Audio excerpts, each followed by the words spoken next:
With another Star Wars show coming to a close, that being Andor after 2 seasons, we have to look back and look at some of the sets that we've gotten. Not from Andor, because LEGO doesn't like to give TV show sets, unless they're one specific show, that being The Mandalorian. The Mandalorian's almost getting treated the same way that the Clone Wars was in 2008. We've received 20 different sets from this sub-theme at this point, so I decided, you know what?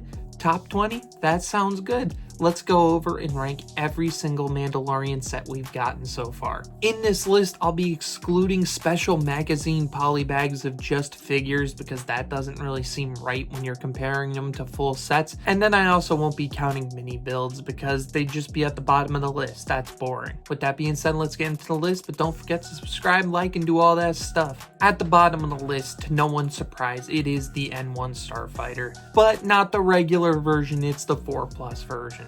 There is nothing about this set that I think even myself at the ages of 4, 5, 6 would have enjoyed this set. At 5 and 6, I was getting the turbo tank. I was getting much bigger sets at that age, and it's also a case where most of these babies' first LEGO sets look better than this. The N1 Starfighter is a shell of itself, and it's already a set I'm not too into. With that being said, at number 19, we got the N1 Starfighter Microfighter. For me, Microfighters are never going to fulfill the itch if there isn't a special exclusive figure involved. With that being said, yes, you do get 2 figures, but they also bump the price up on you for that reason. So you're spending what you used to spend on a battle pack on just a Mandalorian and Grogu. I also just do not believe that they adapted the ship as well as they did for the next one on this list, number 18, the Razor Crest Microfighter. While you aren't getting a Grogu, you're saving the money because guess what? You'll get a Grogu eventually. There is a ton of them in all these sets. I just think the build is slightly better on this, but you're also comparing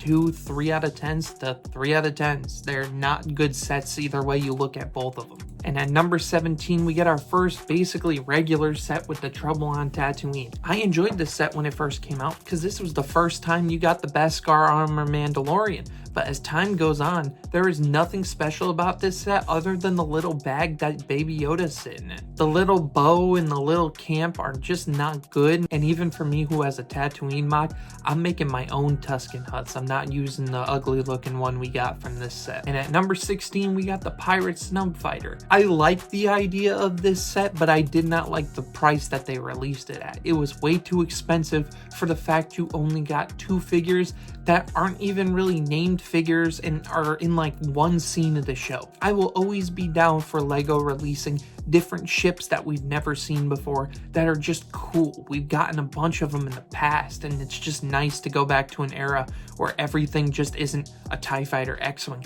We get something that's new, exclusive, and you probably wouldn't get otherwise, but it's just the fact that this set was way too expensive when it was on shelves. So even though I do kind of like it, I wasn't gonna get it. And at number 15, we got the Bark Speeder Escape. This set's as high as it is because of the Jedi figure that you get exclusive to this set. He is very cool, and it is nice to get a figure with 2 sabers no matter how you look at it. Plus some 501st sprinkled into a set is never a bad idea, but the build and the light post, they just padded it out as big as possible to hit a $30 price point. It's another case where if it was cheaper, yeah, I'd probably end up higher on this list. And then up to number 14 on this list, we have the regular N1 Starfighter. Bricklink somehow lists this set as a Boba Fett, Book of Boba Fett set, which honestly I think is just a complete mislabeling, so I am adding it here. But if the Slave 1 is somehow a Mandalorian set, then I am going to put the N1 here because that is the Mando's second ship,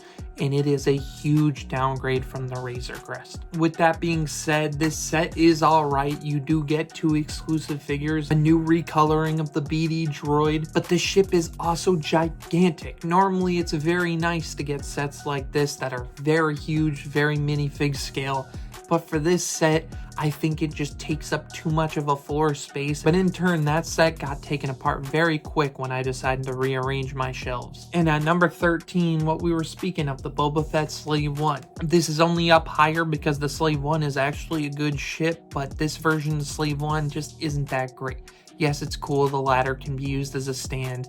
Yes, it's nice to get that Boba Fett, which was exclusive at the time. And it is nice that you could get a Slave 1 at this price point that actually looks decent. It's not a bad build, it's just way smaller than I'd like for it. And then at number 12, we got the Spider Tank, which is a decent little build, but it's nothing too miraculous. It is a bit overpriced, but there is one real big through lining, and it is the fact that that Bo-Katan figure in this set is beautiful. It's crazy how 8 spots up this list we can have a set that's basically here alone for a minifigure, but that's what we got. Mandalorian sets all around aren't that great. But now after this point, I think we finally get into the good section of the list, because at number 11 we have the ATST Raider, which does have a little bit of a sweet spot because this was the first set we ever got the Mandalorian in. And with that being said, the ATST build is really good. It's a nice redesign from the ones we gotten in the past. It's still built alongside all my other ATSTs I own. You also get Cara Dune, some decent pirates. It's just a good set all around. But it's not as good as number 10, the Imperial Armored Marauder.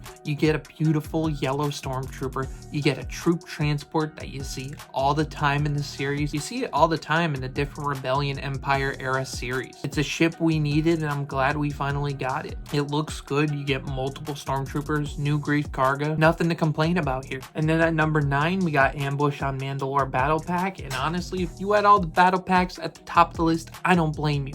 But this one, in my opinion, has the battle pack and the figures that for me are the least interesting to army build. Yes, they are some basic Mandalorians. Yes, they are some jet troopers. They're just not the most interesting to me. That's why the other battle packs are a bit higher on the list. Plus, the build on this one's a little bit iffy. It's just a little rock section, but it is cool that it can connect to one of the sets that's higher on the list. With that being said, at number 8, we got the Mandalorian Forge for the Paz Vizsla and the armor, along with the nice little forge and then Beskar helmets, Beskar bricks, cool stickering.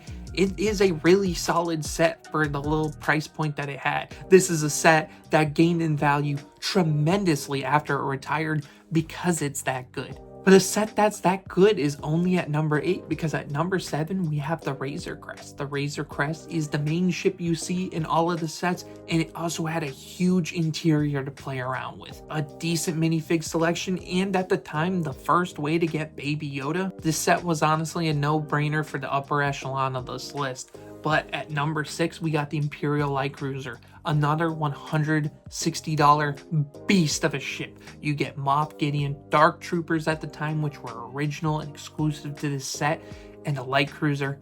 Any Imperial Star Destroyer class ship is going to be great to get. And this being the only time we've gotten this design, it's an amazing one to just add to the Imperial collection that we've all been loving to build. But a set doesn't have to be expensive to be at the top of the list, because at number 5 we got the Mando Battle Pack, and this is the original one we got.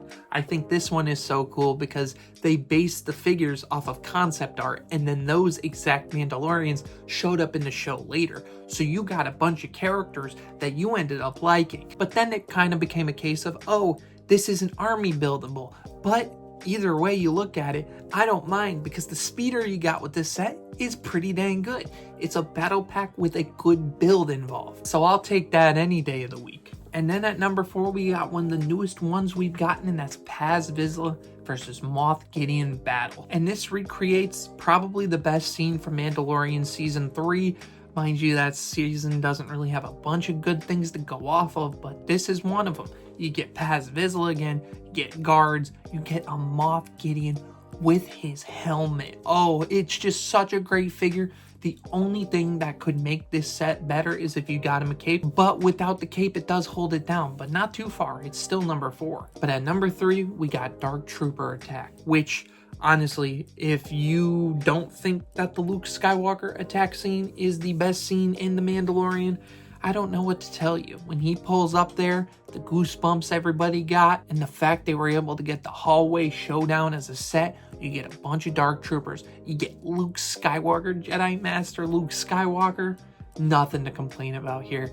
The only thing I guess would be, oh, maybe make a Dark Trooper battle pack so you don't get a bunch of Lukes, but to be fair, who doesn't want a lot of Lukes? With that being said, we're into the top 2.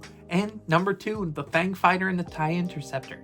Not only is it the best build of the TIE Interceptor we've gotten, it's also a ship that we have wanted for ages. It was pushing 10 years since we got the last one before this. So immediately a TIE Interceptor was something we wanted, but adding a Fang Fighter, an exclusive Mandalorian ship with an exclusive Mandalorian, exclusive droids, it was a no-brainer. This is a great set that most people who just love Star Wars in general are gonna want. The Mandalorian ship from the Clone Wars that originally came with the Bo-Katan and Nagar Saxon is one of the most sought-after retired sets at the moment because that set is so good. And this set is similar to it. It's another great ship that Mandalorians use that we wanted to see in LEGO. But match it up with a TIE Interceptor and it's a no-brainer day one purchase. But number 1 shouldn't be surprising, and honestly, if you forgot it existed, that's fair, but the UCS Razor Crest is easily the best set that the Mandalorians come in.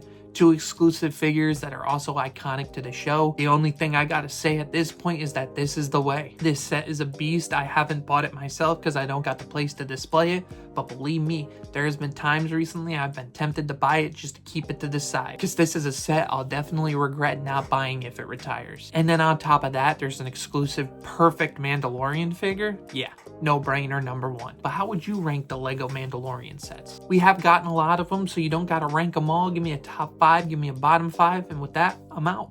Peace.